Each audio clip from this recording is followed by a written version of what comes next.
కలలు అసాధ్యం అనిపించే మరియు వైఫల్యాలు అనివార్యంగా భావించే ప్రపంచంలో ఒక మహిళ అసమానతలను ధిక్కరించి తన పోరాటాలను అసాధారణ విజయగాథగా మార్చుకుంది. ఆ మహిళ ది హ్యారీ పాటర్ రచయిత్రి జేకే రౌలింగ్ యొక్క స్ఫూర్తిదాయకమైన ప్రయాణం గురించి ఈరోజు చెప్పుకుందాం.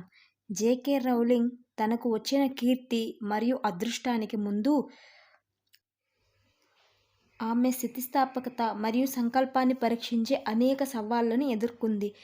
జేకే రౌలింగ్ జూలై 31, 1965 ఇంగ్లాండ్లోని గ్లౌసెస్టర్షైర్లోని ఎయిత్లో జన్మించారు.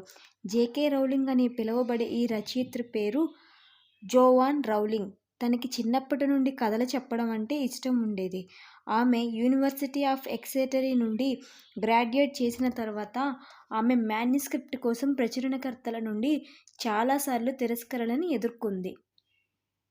కానీ నిరాశ మధ్య రౌలింగ్ ఎప్పుడూ తన దృష్టిలో విశ్వాసాన్ని కోల్పోలేదు. ఆమె తన తల్లిని కోల్పోవడం మరియు విడాకులు తీసుకోవడంతో సహా వ్యక్తిగత పోరాటాలను ఎదుర్కొనేటప్పుడు కూడా ఆమె పట్టుదలతో కొనసాగింది.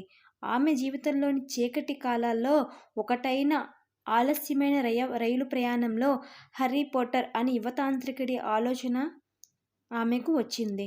పూర్తి సంకల్పంతో మరియు ఆమె కథపై అచంచలమైన నమ్మకంతో Rowling Harry Potter and the philosopher's స్టోన్ని పూర్తి చేసింది మరియు ఆమె అవకాశం తీసుకోవడానికి సిద్ధంగా ఉన్న ప్రచురణకర్తలను వెతికింది. కానీ ఆమెకు తెలీదు, ప్రపంచవ్యాప్తంగా మిలియన్ల మంది హృదయాలను దోచుకునే అపూర్వమైన సాహిత్య యొక్క ప్రారంభం మాత్రమే అని. ఒంటరి తల్లి నుండి మన కాలంలో అత్యంత సంపన్నమైన మరియు అత్యంత ప్రభావవంతమైన రచయితలలో ఒకరిగా మార్చింది. కానీ కీర్తి మరియు అదృష్టానికి అతీతంగా రౌలింగ్ యొక్క ప్రయాణం అన్ని అసమానతలకు వ్యతిరేకంగా పట్టుదల మరియు విశ్వాసం యొక్క శక్తికి నిదర్శనం. కాబట్టి మీరు మీ కలలను వదులుకోవాలని భావించినప్పుడు జేకే రౌలింగ్ కథను గుర్తుంచుకోండి. ఆమె పోరాటాలను తరతరాలకు స్ఫూర్తినిచ్చే అసాధారణ వారసత్వంగా మార్చింది. మీ కలల శక్తిని ఎప్పుడూ తక్కువగా అంచనా వేయకండి. నమ్మకంగా ఉండండి, పట్టుదలతో ఉండండి. థ్యాంక్ యూ అండి.